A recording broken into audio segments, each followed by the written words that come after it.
Maana yake kwamba utakapoingia mpaka uingie kwenye mlango ndio uweze kuingia kanisani. Ukiwa hujaingia kwenye mlango uweze kuona kanisa, utaona ukuta umefungwa. Lakini ili uweze kuingia kule nyumbani kwangu labda au nyumbani pale au ingie studio au ingie pale nyuma kwenye chumba cha wageni, ni kwamba lazima upite kwenye mlango mkubwa. Kwa maisha yana milango miwili ambayo inakupa milango mingine midogo midogo. Unapoingia kwenye nyumba yote, kama nyumba hata ya kupanga, ni lazima upite kwenye mlango mkubwa ili uingie kwenye nyumba nyingine ndani. Hata kama nyumba binafsi. Na kuna chumba baina tofauti tofauti. Maisha yana vitu mbalimbali tofauti tofauti. Lakini maisha yameongozwa na milango. Sasa twende taratibu ili kukuleta kwa ajili ya somo la leo. Nikurudishe nyuma kidogo somo kuu. Kitabu cha Mathayo sura ya 16 mstari wa 18 na 19. Mathayo 16 18 na 19. Bwana Yesu anamwambia Petro, Petro, nakwambia wewe Petro, na juu ya mwamba huu nitalijenga kanisa langu. Sasa kuna watu wanachanganya, unajua Mungu ameshuhudia kwa Mungu katika Biblia kuna dini. Yaani kuna watu fulani wanasema dini yetu ndio ya kwanza, dini yetu ya pili, lakini ndani ya uzuri wake kwa Yesu asifiwe. Kwa Mungu alikuwa anaongea na Petro akimaanisha mtu yoyote ambaye muamini Yesu ni kanisa. Mahali kokote ambako watu wanakusanyika kwa ajili ya kumwabudu Yesu ni nini? Kanisa. Kwa anasema juu ya mwamba huu nitalijenga kanisa langu. Kanisa ni Wakristo mmoja au wawili wakusanyika pamoja kwa ajili ya jina la Yesu. Naitwa nini? Kanisa. Kwa unaposema kanisa sio mtu mmoja. Kanisa ni watu zaidi ya mmoja wanapokusanyika pamoja kwa ajili ya kumwadhimisha Yesu. Naitwa nini? Kanisa. Kwa kusema kanisa la Susu, kanisa la Katoliki, kanisa la wapi? Kanisa maana yake ni mkusanyiko wa watu waliomwamini Yesu. Ndio maana kanisa. Kwa anasema na nitalijenga, anasema juu ya mwamba huu nitalijenga kanisa langu. Kanisa limejengwa juu ya mwamba. Wewe ni mwamba. Kwa sababu Yesu ni mwamba imara. Anamalizia, wala milango ya kuzimu haitalishinda. Sasa Kizungu imeandikwa vizuri. Inasema and the gates of hell shall not prevail. Milango ya kuzimu haitalishinda. Kumbe kuna milango inaitwa milango ya wapi? Kuzimu. Huo ni mlango wa kwanza. Twende chini. Anasemaje 19? Anasema nami nitakupa wewe funguo za ufalme wa mbinguni. Okay. Kumbe ufalme wa mbinguni na nini? Keys. Funguo hizo ni nini sasa? Mungu kidogo umejificha. Kama ukitaka kwenda nyumbani hapo kuja kanisani asubuhi ukija, unapata kufunga milango yote. Ni mpaka upate funguo ili uweze kuingia. Hivi utakaa pale nje hata upige shock kiasi gani mlango ufunguke, unakutazama. Ukienda nyumbani lazima uwe na funguo, usipokuwa na funguo huwezi kuingia. Kwa anasema nami nitakupa funguo za ufalme wa mbinguni. Sikiza kwa makini anachomwambia. Anaambia lolote mtakalolifunga duniani litakuwa limefungwa mbinguni, na lolote mtakalolifungua duniani litakuwa limefunguliwa mbinguni. Maana yake baada ya kuokoka unapewa funguo. Ile funguo mambo ya kishetani mabaya unayafunga. Mambo ya Mungu unayafungulia. Kwa nimekwambia kuna malango makubwa mawili, malango ya Mungu ambayo yanafungua, alafu upande mwingine kuna malango ya shetani ambayo nayo yanafungua. Lakini sasa Biblia inakwambia hivi, kwa sababu umeokoka, inawezekana ulikuwa katika ufalme wa shetani. Mimi ninachokwambia ni kwamba kwa shetani toka, alafu funga ule mlango. Lakini unapoingia katika ufalme wa mbinguni, sikiliza, nakupa na funguo mwingine. Ukiingia ufalme wa mbinguni, fungua milango ili upate kile baraka ambayo Mungu amekusudia. Sasa tatizo lilopo, huwezi kuwa katikati. Huwezi kuwa unacheza ufalme wa mbinguni huku na ufalme wa Mungu huku, na ufalme wa shetani huku na ufalme haiwezekani. Anasema ukiwa wa kufungu mtakatifu. Niwaambia watu Ijumaa, kama umeamua kumfuata Yesu, kubali kulipa gharama. Na kama umekubali kulipa gharama, ngoja nikwambie gharama, maana yake uwe tayari kufa kwa ajili ya Yesu. Maana yake nini? Yaani dunia isikusumbue. Umeamua moyoni mwako kumpokea Yesu, tembea na Yesu kwa uhakika ili upate baraka za baraka. Vinginevyo wewe unataka huko unafungua, unatoka tena huko kwa shetani kidogo. Naomba nikwambie, huwezi kwenda mbali. Sasa naenda ndani zaidi kwenye somo. Twende kwenye somo la leo sasa. Ili kwa msingi. Leo naongea kuhusu hizo funguo sasa. Hizo siri za hizo funguo ambazo ni malango ya kuingia katika milango miwili mikubwa ya mbinguni. Kwenye maisha ya mwanadamu kuna milango miwili.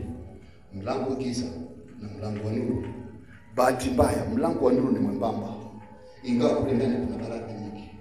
Mlango wa giza huku mwanzo ni mpana, disco, chakula, kuku, na nini, na mambo mengine, pombe, uzinzi, vyovyote unakutaka, na ni mpana. Kule chini mbele ya mwembamba, kule chini ni mauti, kule chini ni kifo, kule chini ni maumivu. Lakini mlango wa Mungu huku mwembamba ni mwanzo, lakini kule chini kuna uzima wa milele. Kule chini kuna kufuta machozi. Kule chini kuna kupokelewa na Mungu mbinguni. Kule chini kwa kunakuwa na maisha ambayo Bwana Yesu mwenyewe anakuwa kiongozi na anakuwa mlinzi wa maisha yako. Kwa bora uende katika mlango ule mwembamba, kule mbele kuna furaha yake, kuliko ukaenda katika mlango mpana, kuna tabu yake na huzuni zake. Tuna taratibu. Sasa tuanze na mlango wa mbinguni. Sikiliza kwa makini. Tufungue pamoja kitabu cha Yohana sura ya 10 mstari wa 9. Tunaanza na mlango wa mbinguni au mlango wa uzima wa milele. Yohana 10:9. Sikiliza kwa makini Bwana Yesu anachosema. Anasema mimi ndimi mlango. Anasema milango. Sikiliza kwa makini. Nataka ujue Biblia inapoandikwa. Anasema mimi, Yesu anasema mimi ndiye mlango. Mtu akiingia kwa mimi ataokoka. Ndio maana mpokee Yesu uokoke. Mpokee Yesu upate uzima wa milele. Mtu akiingia kwa Yesu atafanya nini? Ijumaa nilikuwa naongea na watu kwa Biblia hii hakuna sehemu imeambia mlokole. Naomba nikwambie mtu akiwa mlokole ni watu waovu. Watu wajinga, usikubali kuwa mlokole. Ila kuwa mtu aliyeokoka. Biblia inaongea habari za watu waliookoka. Mlokole ni mtusi. Ukisoma historia yake ni mijitoa hii juu, mijitu mijinga, haijielewi, minafiki, mioko, inajifanya imevaa nguo za Mungu, lakini mijitu ambayo ni mbinguni. Lakini nataka wewe mtu ambaye umeokoka, tukikuangalia ni mtu mtaratibu, mtu mwenye utu wema, mtu mwenye baraka, mtu ambaye ana maneno mazuri, mtu ambaye ana tabia njema. Lakini mlokole ni mtu ambaye anakuja kanisani, akitoka pale ni mtu ambaye anaweza kunywa pombe. Usio mlokole, kuwa mtu aliyeokoka. Anasema atakayeingia kwa mimi ataokoka. Kuokoka ni kumjua Yesu. Kuokoka sio ukole. No, kwa sababu Biblia sijaona mstari. Ile ni tusi. Nilikuwa kwa tunabasa na kutoka na watu. Unazitu kama masusu. Haijielewi. Lakini sisi tunajielewa. Tunamjua Mungu, tunamjua ndio maana tunaokoka na tunajua tunaenda wapi. Bwana Yesu asifiwe. Kwa hiyo anasema kwamba yeye aniaminie mimi, akiingia kwa mimi ataokoka. Anasema ataingia na kutoka, naye atapata malisho. Anasema Baba wote walionipa sitampoteza hata mmoja. Huyo ni Yesu. Sasa swali, utaingiaje na kutoka? Utapataje malisho? Sikiliza kwa makini. Utanielewa kwa sababu ni mambo ambayo yatakusaidia sana. Lakini kitabu cha Ufunuo sura ya 3 mstari wa 20, maandiko yanatupeleka ndani zaidi. Anasema tazama 3:20, Ufunuo 3:20. Anasema tazama nasimama mlangoni nabisha. Bwana Yesu ni Bwana. Wewe binafsi ni lango. Wewe ni mlango ndani ya moyo wako. Mungu hataki kuingia kule ndani. Anataka wewe ndio ukubali. Anasema anapiga hodi kila saa. Mwanangu, nakutaka. Anasema nabisha. Mtu akisikia sauti yangu na kufungua mlango, kuna mlango wa wewe. Unatakiwa ufungue mlango wako wewe. Anasema kwamba kitatokea nini? Nitaingia kwake, nami nitakula pamoja naye pamoja naye. Kwa mlango wa mbinguni una vitu viwili. La kwanza ni wewe kumwamua kwamba Bwana Yesu, sasa nakubali uingie ndani yangu. Ukishaingia ndani yangu, kama ni shida tutakwenda wote. Kama ni tabu tutakwenda wote. Lakini hapa hajasema njaa. Ameongea kuhusu kula. Kuna furaha ndani ya Yesu. Maana ukiingia ndani ya Yesu kuna kitu kinabadilisha maisha yako kabisa. Sasa nisikilize kwa makini. Kuna milango ya aina mbili. Kuna mlango unatakiwa ufunge milele, alafu kuna mlango unatakiwa kufungua milele. Tuanze na milango unayotakiwa kuifungua milele. Naenda ndani zaidi. Nimekuambia kwamba Yesu Kristo ndiye lango kuu. Ukishaingia ndani ya Yesu, ndani yake kuna milango midogo midogo mingine mingi. Sasa tatizo ni funguo. Hayo umeokoka ndio. Una kazi. Una ajira. Utapataje kazi kwa Yesu? Baba nikwambia Yesu anatoa kazi. Yesu anatoa ajira. Unapataje? Unahitaji funguo. Unahitaji funguo. Umeingia kwa Yesu, una magonjwa, mwaka wa kwanza, mwaka wa pili, mwaka wa tatu. Hapana. Umekosa funguo. Na ndio maana mwisho wa siku unaweza shangaa za kulisha mpaka kutoka kulisha. Kwa sababu unahitaji funguo kwa ajili ya kufungua mlango. Kwa sababu kuna mlango unaitwa uponyaji. Kuna mlango unaitwa ajira. Kuna mlango unaitwa pesa. Kwa sababu Biblia inasema kwamba Yesu alifanyika maskini kwa ajili yako. Maskini sio tabia ya Mungu. Na sio mpango wa Mungu mwanadamu awe maskini. No! Kwa sababu Mungu sio maskini. Vingine tunaenda kule mbinguni ukuta Mungu anakaa anajifunika shuka la mwaka jana. Kule ni dhahabu. Kule ni utukufu. Kwa kuna mlango unaitwa utajiri na neema ya Mungu. Sasa mimi naposema maskini sio utajiri kwamba upate kitu cha kusaidia. Ina maana kwamba mahitaji yako ya msingi Mungu anashughulikia. Kuna mlango unaitwa uponyaji. Kuna mlango unaitwa baraka. Kuna mlango unaitwa kibali. Kuna mlango unaitwa uzima wa milele. Yote ni funguo, unahitaji funguo. Sasa unawezaje kupata funguo? Twende taratibu. Kuna funguo kubwa nne ambazo zinafungua milango yote. Lazima unazo funguo. Kwa ajili ya njia hii ya Yesu, ambapo mlango ni mwembamba, lakini ndani kuna milango mingine mingi. Kwa sababu Yesu anasema mimi ndio lango kuu. Anasema mtu akija kwangu ataokoka. Anasema ataingia na kutoka. Maana ataburudika nafsini mwake. Lakini wengi baada ya kumpokea Yesu papo kesho yake ajue afanye nini. Kisha baadaye leo tutabadilisha. Kuna mlango unaitwa ndoa. Kuna mlango unaitwa mume mwema. Kuna mlango unaitwa mke mwema. Yote yanahitaji funguo. Hizo funguo ni nini? Ili uweze kuingia katika mlango huu. Leo natamani kuchukua funguo hizi. Usizipoteze tena. Usibebe, utembee nazo. Zikusaidie. Kwa sababu utakuwa na uwezo kufungua na kufunga na kutoka, kufungua na kuingia na kula na kuishi. Yesu anasema ukifungua moyo wako, nitaingia ndani mwako, nitakaa na wewe, nitakula na wewe, nitacheza na wewe, nitaimba na wewe. Hizo funguo ni kitu gani? Asubuhi ya leo natamani tuziangalie kwa pamoja. Funguo wa kwanza unapatikana katika kitabu cha Mathayo sura ya 7 mstari wa 7 mpaka wa 8. Mathayo 7 mpaka 8. Huo funguo ni nini? Bwana Yesu anasema ombeni nanyi mtapewa, tafuteni nanyi mtaona, bisheni nanyi mtafunguliwa. Ufunguo wa kwanza ni maombi. Unahitaji jambo kubwa, ingiza kwenye maombi. Unahitaji mambo yaweze kwenda vizuri, ingiza kwenye maombi. Nisikize kwa makini.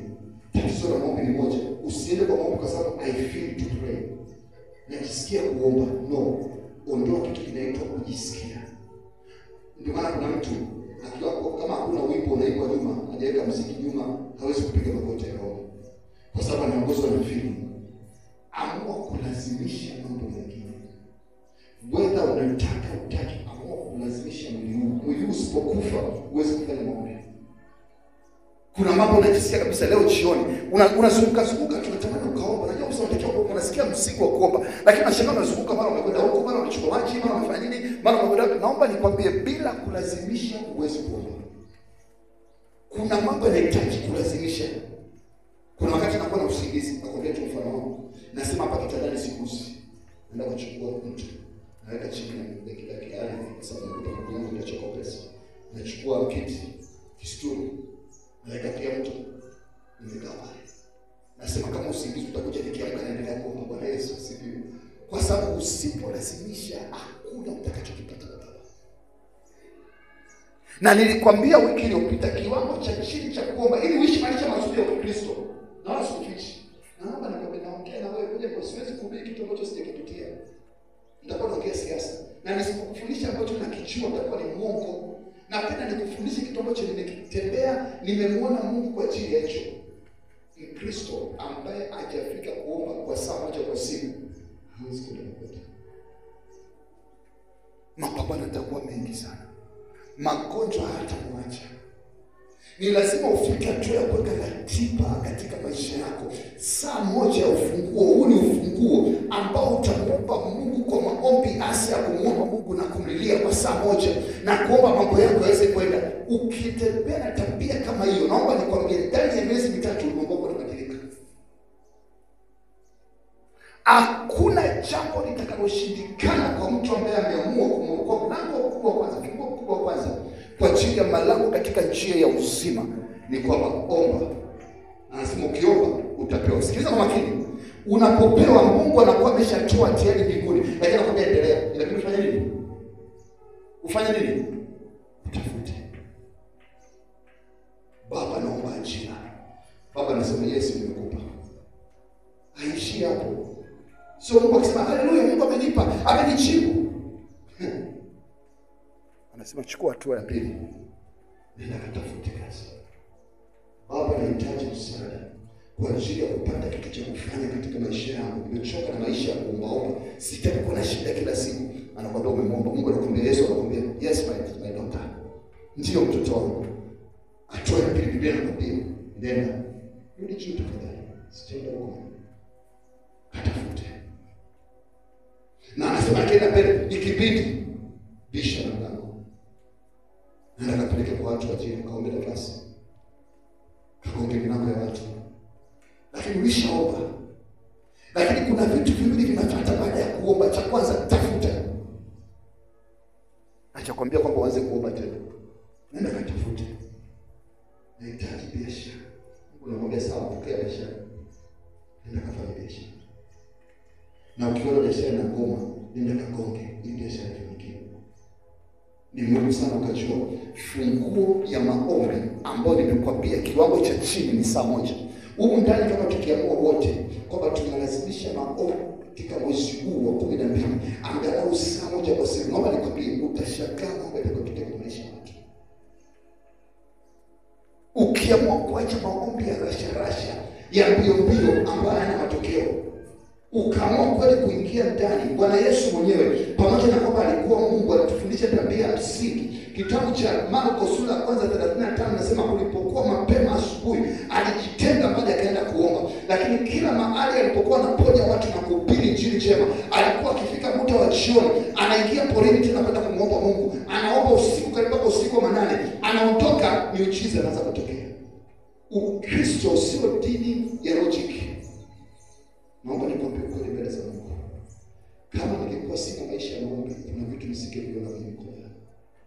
Kama ningekuwa sina maisha ya maombi, kuna vitu nisingetokea. Hata miujiza mingi ya kifedha, ya kimafanikio, ya vyeo, ya nafasi mbalimbali, kama ningekuwa hakuna kuomba, naomba nikwambie hakuna kitu kingetokea. Natamani nikuambukize hicho kitu katika jina la Yesu. Huo ni ufunguo pekee ambao unauogopa. Na ndio maana anaupiga vita mpaka kiasi. Lakini ukiamua kufanyia kazi utamwona Mungu. Lakini kumbuka Bwana Yesu pekee. Hapa tusome kitabu cha Ufunuo sura ya 3 mstari wa 7 ili uelewe vizuri. Anapoliandikia kanisa la Philadelphia. Ufunuo 3:7-8 ili tuelewe pamoja. Anasema kwa malaika wa kanisa la Efeso andika, haya ndiyo asemayo yeye aliye mtakatifu, ndiyo kweli, aliye na ufunguo wa Daudi. Aliye na ufunguo wa Daudi. Maombi yanakupa nafasi ya kukutana na mtu mwenye ufunguo wa Daudi. Kazi yake ni sikiliza. Anasema yeye mwenyewe mwenye kufungua wala hapana afungaye. Na yeye mwenye kufungua wala hapana mwenye kufunga wala hapana afunguaye. Yesu Kristo ndio anasikiza kwa makini.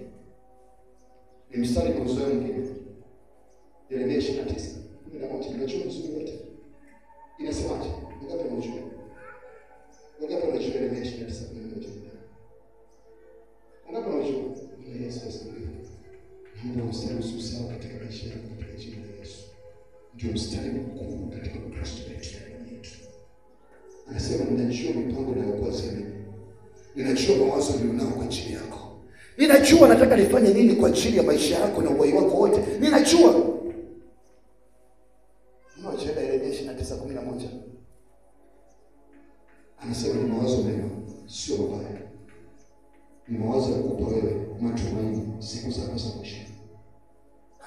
Lakini kuna kitu anakiongezea ukienda 12. 11 anakuambia ninajua, lakini anakuambia ufanye kitu fulani ambacho ndio funguo yenyewe. Funguo yenyewe anakuambia katika 12 anasema hivi. Anasema nani mtaniita, mtakwenda kuniomba nami nitawasikiliza. Ili mpango wa Mungu, yale mawazo ya Mungu juu ya maisha yako yaweze kutokea, lazima upige magoti. Na nimekwambia asikudanganye mtu. Maombi ya kiwango cha chini kwa Kristo anapokuambia ni saa moja kwa siku. Asikudanganye mtu. Wala usiongee na siasa zozote. Ukiamua kuwa mtu wa namna hiyo, ukatoka kwa upande wa uponi mwa Bwana kwa saa moja ile usiku kwa muda fulani, naomba nikwambie utamwona Bwana. Na muda mwingi hizi show, sijui maombi ya siku 30, siku 40, siku 80, siku 100, mpaka siku zote tunaomba kila siku, mpaka elimu na ndoa, utakwepa sana. Maombi. Ingawa, sikiliza kwa makini. Ukiona gia namba 1 imekataa, unaenda gia namba ngapi? Mbili. Ambao ni kitabu gani? Mathayo 17:21. Kumbe ukishauri unaenda saa moja kwa muda miezi 2-3, unaombea jambo lako na litokee. Mathayo 17:21 kwa Yesu anakuambia ingia gia namba 2. Anasema lakini ya namna hii haitatoka isipokuwa kwa kusali na kufunga. Sasa sio unaomba tu kwa saa moja, unaingia sasa unafunga kwa muomba Mungu kwa jina. Naomba nikwambie kupitia Biblia hii watu wamechukua maombi kufika siku 3. Kwa sababu wameishi maisha ambayo yanaendana na mpango na mkakati wa Mungu. Ni mara chache unamwona mtu kama Daniel akienda siku 21, lakini Biblia imeweka wazi alikuwa anakula matunda. Kwa sababu kuna vitu vimetokea katika mwili wa Kristo sasa hivi ambapo tunatakiwa makini nao sana. Nimekutana na vijana kamekonda, afanye hata kazi ofisini, ameajiriwa, lakini amekuwa mzembe mpaka bosi wake ananiita. Anafunga siku 30. Kavu. Pendwa katika Bwana. Ukijenga msingi na msuri wa maombi ya kila siku ya saa moja, unahitaji zaidi ya siku 3 muujiza wako kutokea. Mungu ni mwaminifu. Mlango wa pili. Funguo wa pili kwa ajili ya mlango. Nimekwambia kuna milango miwili. Yesu Kristo ndio lango kuu. Lakini kuna funguo ambazo zinatakiwa ingie katika malango. Nimekwambia malango ya uponyaji, kuna mlango wa uponyaji, mlango wa afya njema, mlango wa uzima, mlango wa mke, mlango wa ndoa, mlango mbalimbali. Unahitaji funguo. Funguo wa kwanza nilikwambia ni maombi. Na nimekwambia mwenye funguo na miliki ni Yesu Kristo. Anakuhitaji tu upige magoti ili akupe funguo mambo yatoke. Lakini nimekwambia funguo ya pili sasa ambayo nataka nayo kwa ajili ya kuingia kwa ndani. Mpendwa katika Bwana. Kama Mungu aishivyo. Kitabu cha Waebrania sura 4 mstari wa 12 umetupa ufunguo wa pili. Labda tuangalie pamoja. Waebrania 4:12. Natamani tusome pamoja ili tuende pamoja katika jina la Yesu. Anasema maana neno la Mungu li hai, tena lina nguvu, tena lina ukali kuliko upanga wote ukatao kuwili. Anaendelea. Anasema tena la choma hata kuzigawanisha nafsi na roho. Sikiliza napomalizia. Na viungo na mafuta yaliyo ndani yake. Sikiliza kwa makini. Tena ni chepesi kuyatambua mawazo na makusudi ya moyo. Neno la Mungu lina nguvu. Neno la Mungu lina uwezo. Neno la Mungu ni kali. Neno la Mungu linaweza kugawanyisha chochote katika maisha ya mwanadamu. Neno la Mungu linaweza kujua moyo wako unataka nini. Nisikize kwa makini. Maana yake ni mimi sikufundishi kuhusu hicho unachokiona. Mpendwa katika Bwana. Ufunguo mwingine mkubwa wa maisha yako ni kitabu. Jitahidi. Kama kweli umeamua kupita mlango ambao Yesu Yesu Kristo. Isipite siku katika maisha yako na uhai wako bila kusoma angalau sura moja ya kitabu hiki. Ni ufunguo. Nikirudi safari sehemu yoyote utanikuta nimesimama pale usiku, ninajaribu kusoma mistari, na unaposoma na kukutana na Mungu, neno la Mungu linakuja, kumbe wazo lilikuwa nao ni kwa sababu ya hii, kumbe kwa sababu ya hii, kumbe kwa sababu ya hii. Neno la Mungu ni funguo kwa ajili ya mambo mengi. Naongea kuhusu funguo kwa ajili ya mlango mkubwa ni Yesu Kristo, Yohana 19. Lakini ukiingia ndani kuna milango midogo midogo. Ni lazima ukae na neno kwa ajili ya kuweza kufungua funguo za uponyaji. Uache siasa za mtaani, uliamini neno la Mungu linalosema. Kama Baba amesema jambo fulani juu ya maisha yako, usimsikilize shetani, amua kumsikiliza Mungu.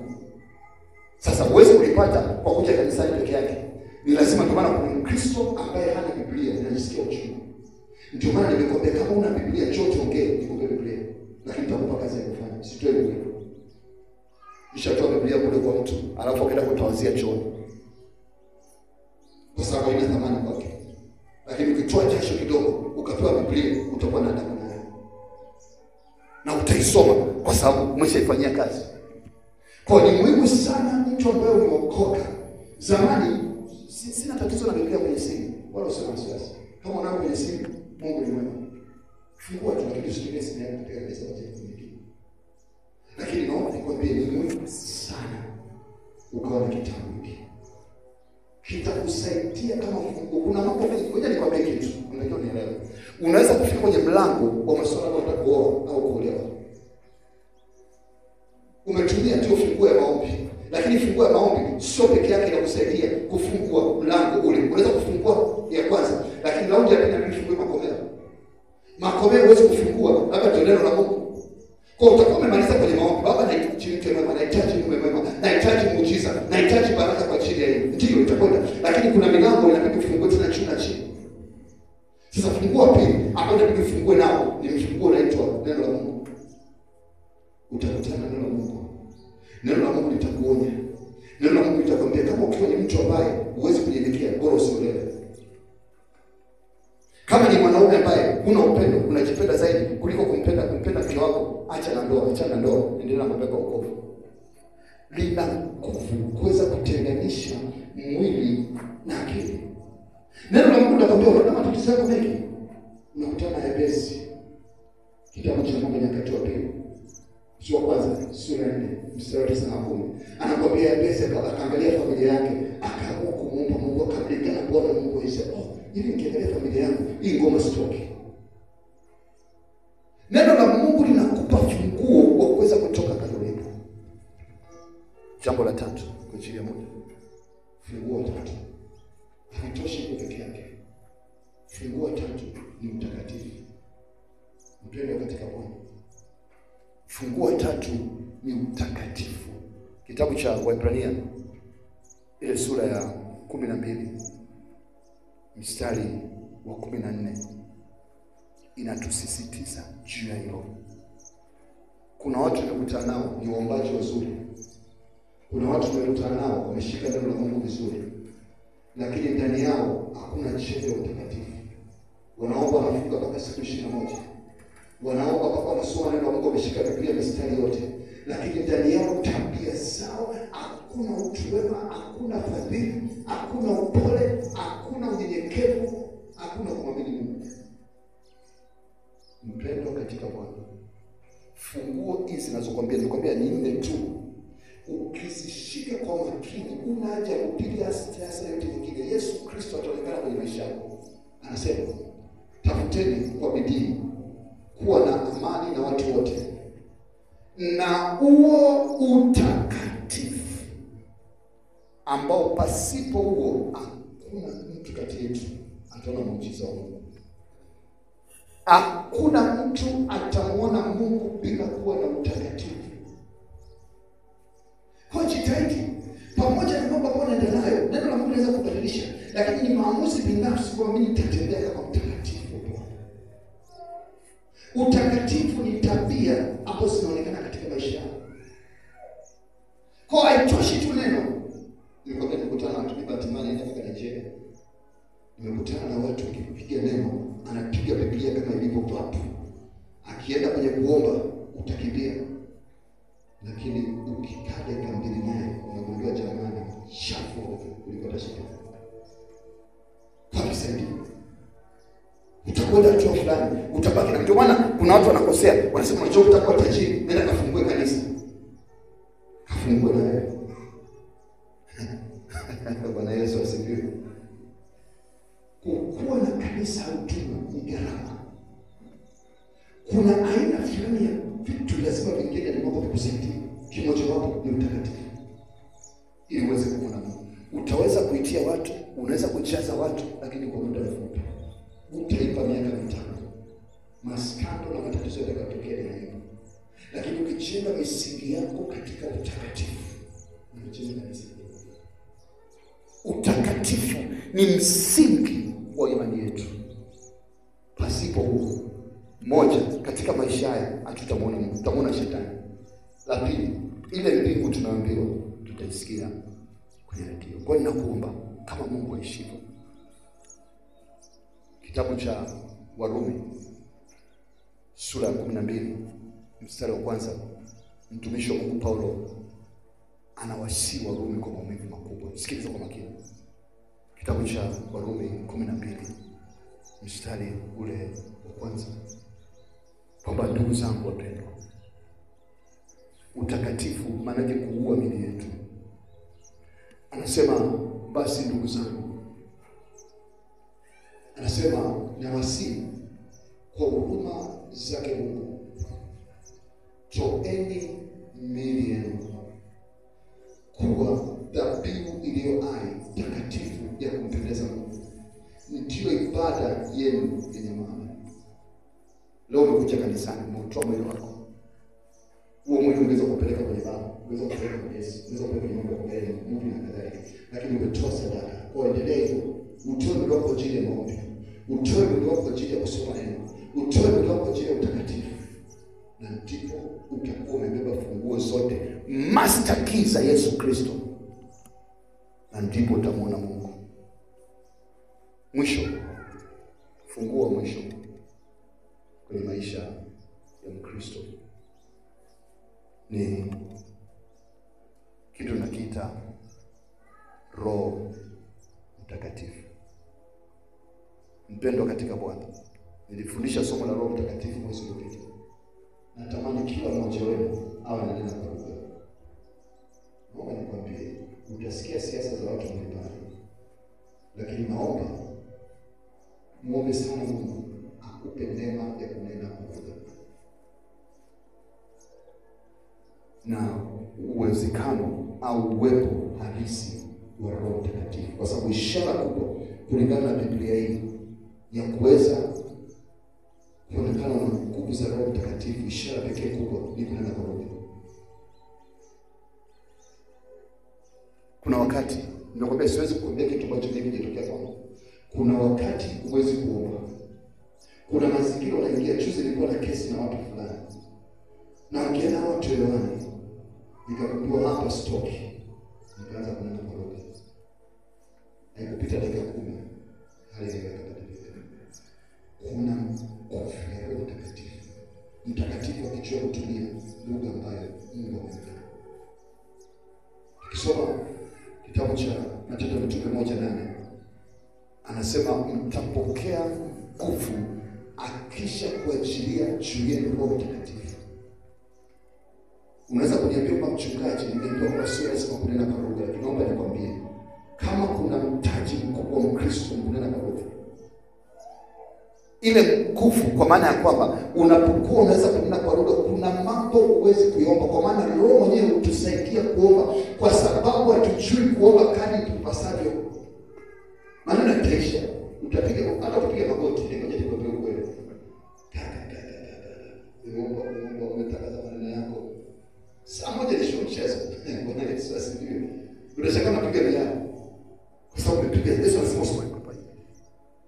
Lakini nilifundisha namna ya kuomba. Kwa sababu moja ni rahisi sana. Lakini sio kutaka kupiga pale.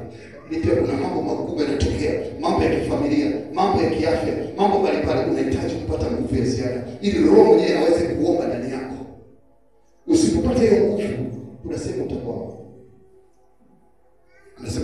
sana vipawa vya Roho Mtakatifu, lakini zaidi mpate kutubu. Kwa akisema kwamba usitaki vipawa vya Roho Mtakatifu, anayetoa Roho Mtakatifu ni Mungu Baba.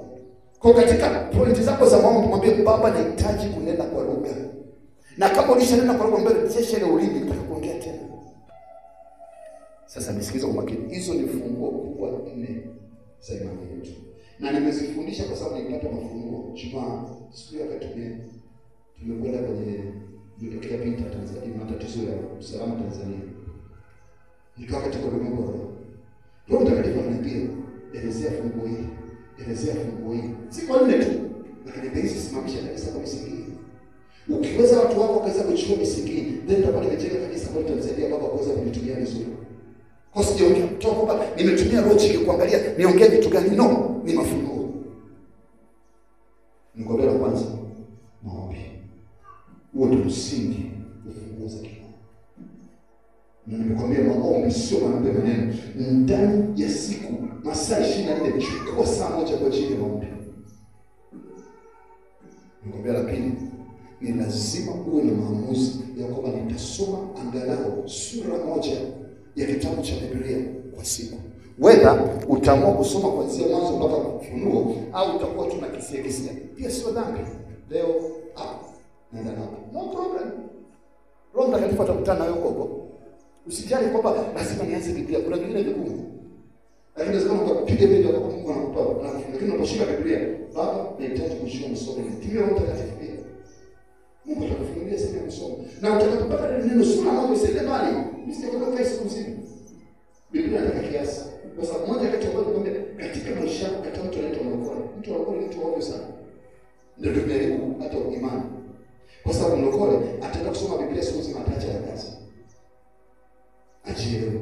Lakini mtu aliyeokoka anatembea na Mungu Baba, anajua utaratibu, ana kiasi. Muziki wa redio ukiweka sauti ya chini utasikiza vizuri. Muziki wa redio ukipandisha mpaka mwisho inakuwa kelele. Ndio maana nimekwambia atakuomba, sijakwambia uombe masaa 24. Kama Mungu atakupa neema fanya hivyo, lakini nimekwambia angalau saa moja. Inatosha, usina pressure. Saa moja tunakutosha, uwe na kiasi. Kwa sababu bado mambo mengine yanatakiwa kwenye maisha na Mungu atakutana nawe katika hiyo. Naomba nikwambie, nafundisha kitu ambacho nimekiishi na natamani ukiishi kwa utukufu wako. Lakini vipawa vinatofautiana. Kama Mungu atakupa zaidi, sawa. Lakini Bwana Yesu akasema, nimeshindwa kuomba na mimi hata muda gani? Sawa. Lakini kwa cha tatu, utakatifu. Jitahidi sana unapoishi matunda ya Roho Mtakatifu yanayokuwa katika usemi, katika mwenendo, katika tabia. Kataa kumtumikia shetani. Mwisho, nimekwambia taka sana kuwa na vipawa vya Roho Mtakatifu. Kama huwezi kutabiri kutafsiri ndoto, mwambie Mungu naomba neema kutafsiri ndoto. Kama huwezi kunena kwa lugha, mwambie Mungu naomba kunena kwa lugha. Kama huwezi kuweza kuhubiri, mwambie Bwana nisaidie niweze kuwa mhubiri mzuri. Kama huwezi uinjilishaji, mwambie Mungu akupe kipawa cha uinjilishaji, kwa sababu ni Roho Mtakatifu anafanya kazi kwa ajili ya maisha yako. Sasa nimalizie kidogo kwa mlango wa pili. Nimekwambia huu ni mlango wa kwanza. Mlango kubwa nimekwambia kutoka na kitabu cha Yohana 10:9 ni Yesu Kristo ndio mlango kubwa. Ndani yake kuna milango midogo midogo ambayo nimekwambia kuna maombi, kuna milango funguza milango midogo midogo ambayo nimekwambia kwamba mlango mkubwa wa kwanza kuingia ambao ni Yohana 10:9 ni kwamba unampokea Yesu. Ndio funguo. Kwa ufunguo wa kuingia katika milango mingine midogo ni kumwamini Yesu Kristo. Bwana Yesu, ninakiri kwako na kupokea kuwa Bwana na Mwokozi wa maisha yangu. Anasema ukiingia pale unaingia kwenye lango linaitwa lango la Yesu. Anasema ukiingia nitakupa malisho. Malisho unayopataje? Unakutana na funguo. Kwa sababu kitabu cha Ufunuo 3:7 na 8 anasema mimi ndo na funguo za kufunga na kufungua. Anakupa nawe funguo. Funguo kwanza nimekwambia ni maombi. Funguo pili nimekwambia neno la Mungu. Funguo tatu nimekwambia ni kuwa na utakatifu. Funguo nne nimekwambia ni Roho Mtakatifu. Sasa naenda upande wa pili. Huku kuna mlango mwingine unaitwa mlango wa shetani. Anasema mlango ni mpana. Huku hakuna kuomba. Huku unaweza kuwa Mkristo unasema tu Baba nakushukuru, Baba yetu wa mbinguni, jina lako litukuzwe. Maisha yako ni nini? Usijichukie nyimbo lakini Bwana Yesu asifiwe. Ukiingia mlango kusini, kuna mambo unaweza kuona. Na kuna funguo. Funguo wa kwanza mkubwa. naomba nikwambie, wala sikufichi, ni kutokuwa na msamaha. Ukishakosa kusamehe mtu aliyekukwaza, kuna watu wamekukwaza ndio, ama kumwachia. Usikubali kubeba mzigo wa mtu. Ni ufunguo wa kumruhusu shetani achezee maisha yako. Usikubali kumbeba mwanadamu yote ndani ya moyo wako. Ukiuruhusu ufunguo, mapepo mengi yanaingia. Ni mlango wa mapepo. Nikwambia ufunguo. Kwa ukifungua ukashindwa kusamehe mtu, naomba nikwambie matatizo yako ni makubwa kuliko hata mtumaji wako. Natamani usikubali kutembea na funguo. Huo ufunge katika jina. Mwambie kama kuna mtu awe ni mume wako, awe ni mchumba wako, awe ni kijana aliyekuacha katikati ya mataa, awe ni nani, leo usema ninakusamehe. Afunge. Basi nasonga mbele. Fungua pili. Ni dhambi zinazohusiana na masuala ya uzinifu au dhambi zinazohusiana na masuala ya mahusiano. Kuna watu kwenye simu wanaangalia vitu ambavyo vitaki kuangalia. Ni mlango. Kuna mmoja alikuwa anaangalia simu kwenye Facebook, anakutana na watu wanacheza muziki yao ya ajabu. Toka siku ile akilala usingizi usiku, yale mafuta na mjini. Mchungaji natokaje? Anakosa raha, anakosa amani kwa sababu ile jicho limemkamata. Na mtu ambaye tunaona kama ni kijana ambaye anajichua, utamchua tu kwa sababu hana raha. Ukimwangalia tu usoni, hana raha. Ni tabu, ni huzuni, ni shida. Ni mtumwa, anaenda kwenye vitu kama yeye mwenyewe anachuta kwa nafasi. Ule ni mlango. Na nia ya shetani kwa kupoteza ujana wako. Ufanye mambo hayo, upoteza hata watoto wazuri ambao ungepata. Alafu mwisho wa siku ule wachuma. Sio mpango kwa kupoteza maisha. Kwa tunaweza kuona kijana mzuri, tunaweza kuona umetoa vizuri, umekula na suti, lakini jioni ikifika unaangalia vitu za ajabu. Unaangalia mkono, unaenda kufanya mambo ya aibu. Mpendwa katika Bwana, unajidanganya nafsi yako. Kama umeamua kupita njia hii, mlango ni mwembamba. Lakini naomba nikwambie Yesu ni mwaminifu. Lakini kama unapita njia pana, tutakuona ndio kanisani, lakini tutaona matunda. Utabaki kila siku na laumu. Amua kukimbia vitu hivyo kwa namna ambayo itakusaidia kuweza kupona. Jambo la mwisho, fungua mwisho. Nikwambia funguo ziko tatu. Fungua kwanza, nikwambia kitu cha msingi sana. Nikwambia pia fungua pili, kitu cha msingi. Fungua kwanza, nikwambia kutakuwa na msamaha. Dhambi nyingi mwanadamu anazofanya kwa sababu sahihi. Na nikwambia fungua pili, ni muhimu kujua ni tabia za dhambi zinazohusiana na mahusiano, kinyume cha makusudi ya Mungu. Na cha tatu ni kitu kibaya sana, mawazo mabaya. Ngoja nikwambie, huwezi kuiba kama hujaanza kuiba. Huwezi kuzini kama hujaanza kutozini. Huwezi kufanya jambo lolote kwa mawazo yako yana sehemu kubwa ya kuwa funguo. Shetani akipata funguo kufungua mawazo yako, linda sana moyo wako. Katika Biblia nikwambia, sehemu ya kuwaza kwa mwanadamu ni kwenye moyo. Linda sana moyo wako kuliko vyote uvilindavyo. Linda sana sehemu unakowaza, kwa sababu ndani yake ukikosa utaukosa uzima wa milele. Kwa funga mlango wa dhambi, funga mlango wa mawazo mabaya, funga mlango wa vitu ambavyo vitakupeleka usiwe karibu na Mungu. Alafu anasema fungua mlango wa maombi, fungua mlango wa kuweza kusoma neno, fungua mlango wa utakatifu, fungua mlango wa kumruhusu Roho Mtakatifu akutimie, na ndipo utakapomuona Mungu Baba. Tusimame.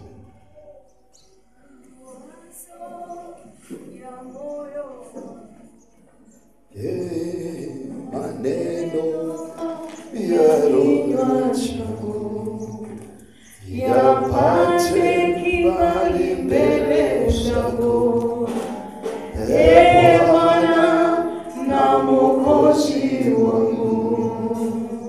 Maneno ya moyo wangu, mawazo ya kinywa changu yapate kibali mbele zako, Bwana na Mwokozi wangu.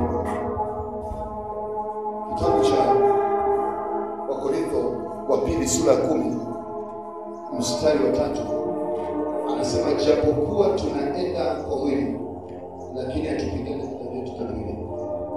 Milango niliyokuambia haionekani kwa macho, lakini ulimwengu wa roho unaongozwa na milango. Na kwa namna hiyo ukiona mtu anapita maisha magumu, kuna tatizo limetokea, kitu kigumu, ujue kuna mlango anafungua. Sema, Baba yangu katika jina la Yesu. Sema tena, Baba yangu katika jina la Yesu. Asubuhi ya leo nimelisikia neno lako Baba, kwa jina la Yesu ninaomba asubuhi ya leo, aina yoyote ya kizuizi, aina yoyote ya kizuia njia ambacho adui amekiweka kwenye njia yangu ya mafanikio, kwenye njia yangu ya kukuchua wewe, leo kwa jina la Yesu ninaamuru, ewe kizuizi, ungua moto, achia njia, vunjika leo, achia roho yangu, achia mwili wangu, achia nafsi yangu katika jina la Yesu. Sema, Baba, kwa jina la Yesu, aina lolote ya kufuri la kiroho ambalo nimefungiwa katika maisha yangu, ninaamuru leo, ewe kufuri, bomoka, aibika, shindwa milele katika jina la Yesu aliye hai. Sema, Baba, kwa jina la Yesu, kwa mamlaka ulionipa, kwa jina la Yesu, aina yoyote ya tabia ya kutosamea, tabia ya dhambi za siri ambazo zimejificha, tabia ya uchafu wote, leo kwa jina la Yesu ninaamuru, ewe tabia, achia mikono yangu, achia roho yangu, achia mwili wangu, shindwa milele katika jina la Yesu. Sema, Baba yangu katika jina la Yesu ninaomba asubuhi ya leo, nguvu yoyote ya giza ambayo imetumwa kwa ajili ya kuzuia mafanikio yangu, ninaitengua leo. Achia maisha yangu, ewe kuzimu, sikia sauti ya Bwana, achia njia yangu, toka kwa jina la Yesu. Sema, Baba, nainua mikono, naomba msaada wa malaika, naomba msaada wa malaika. Tabia imekuwa mbaya kwangu, nimekuwa mzembe kwenye kuomba, nimekuwa na dhambi ambazo sifichi. Leo ninaomba rehema, naomba kwa mikono niliyonyosha msaada wa malaika kupigana vita hii katika jina la Yesu. Bahari yoyote ya Shamu inaonizuia mimi na Kanaani yangu, ninaikemea leo, achia njia kwa jina la Yesu. Aina yoyote ya Farao ambaye amesimama mbele yangu kupambana na mimi, ewe Farao, sikia sauti ya Bwana, angamia leo, angamia leo, angamia leo katika jina la Yesu. Sema, Baba, Baba, Baba, katika jina la Yesu. Umesema Bwana, umempa Bwana Yesu funguo za Daudi. Leo ninaomba Baba, kwa mikono niliyoinua, achilia funguo za Daudi katika maisha yangu. Nimechoka kubangaiza, nimechoka kuteswa, nimechoka na mateso, nimechoka na magonjwa, nimechoka na dhambi. Kwa jina la Yesu Baba, napokea funguo za uzima, funguo za ushindi katika jina la Yesu. Adui yoyote, mtandao wowote wa nguvu za giza ambao umedhamiria kwamba siendi mbele, leo kwa jina la Yesu ninaamuru, ewe mtandao wa giza, angamia kwa jina la Yesu aliye hai. Nisikilize kwa makini, nisikilize kwa makini, nisikilize kwa makini. Unajua, Wakristo wengi tunajua kuomba kwa ajili ya vitu, lakini hatujui vitu. Sikiliza kwa makini. Tunajua kujua vitu, lakini hatutamki jambo jema. Bwana Yesu akasema, ninaweza kuyapewa mama yake inuka, na akaanza kumwabudu.